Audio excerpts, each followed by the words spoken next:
Hello, I'm Kay Foley of This Week with George Stephanopoulos, and I'm joined today by Fox News anchor Greta Van Susteren.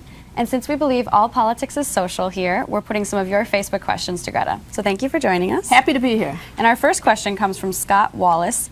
He asks, how did your law background prepare you for TV? Oh, great question, Scott. And this is what I always do to all my journalist friends. I say, unlike journalism, I took an exam of competency called the bar exam, where journalists, you just raise your hand and say, I'm a journalist. But kidding aside, is the one great thing about legal education is that we spend 3 years studying the difference between opinion and fact. There's a very different line, and that oftentimes gets blurred in the news between opinion and fact. Secondly, is I have a very strong aversion to the overuse of anonymous sources. Remember, in the courtroom, you take the witness stand, you identify who you are, you raise your hand, you promise to tell the truth, the whole truth, and nothing but the truth. And so, you know, facts are very important to at least what I hope I do in my business. I don't like that blurred line between opinion and fact, and just the strictness of our legal education, I think, helps that. But one other final thing is that we have a code of professional responsibility. And journalism, well, I don't know. They police each other by jumping all over each other when they get it wrong. But in the legal business, there's actually a code of professional responsibility making you commit to certain behavior and certain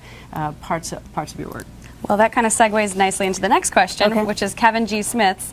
Does her own opinion on a topic ever come into play with the question she asks? Kevin, it certainly does, and I hope that it's obvious when it does, because look, you know, there's news gathering and there is opinion. And the more dangerous thing is when you think someone's news gathering and they're injecting their particular opinion.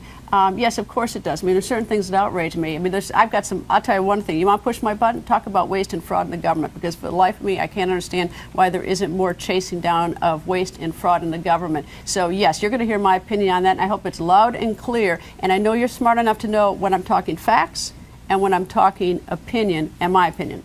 Great. Denise Reeves asks, I would like to know what your most memorable interview is. Denise, when I was at CNN many moons ago, which is in the 1990s, I was guest hosting for Larry King, and it was the guest was the president of Romania. And as you might have guessed, I don't speak their language of Romania. And unfortunately, they forgot to put the translation in my ear, and I was so new at it and so terrified that I wasn't smart enough to just say, let's take a break, I don't have the translation and we'll be right back. Instead, I panicked. I went through the entire interview where I'd ask the president of Romania a question, I'd ask it over here, he'd respond. As soon as he stopped talking, I had no idea what he said. I would ask another question about a topic over here. It wasn't really very linear, and the reason why I did such disparate questions is because I was afraid his answer, which you were getting at home in English, was I just answered that question or I just said that. So I did an entire segment with the president of Romania, and I never understood a single word he said because I didn't have the translation, and I was too new, too freaked out that I just went with the flow. Afterwards, did you get the translation? Did you see? No. It was like, I was so panic-stricken, I'm still even nervous thinking about it right now. It was horrible. It was like I was in total panic. I was guest hosting for Larry King. Yeah, that's pretty terrifying.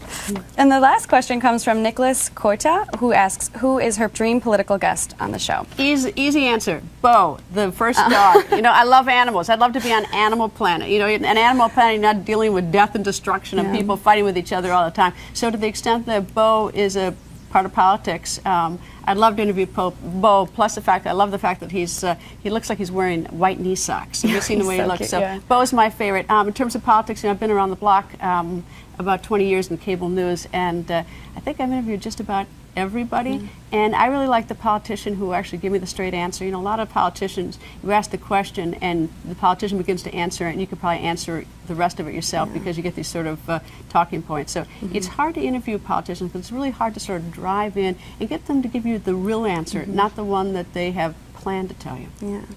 All right, well, thank you so much for joining us, and thank you to all you that submitted your questions. Be sure to follow us on Twitter at ThisWeekABC and like us on Facebook at facebook.com/ThisWeekABC.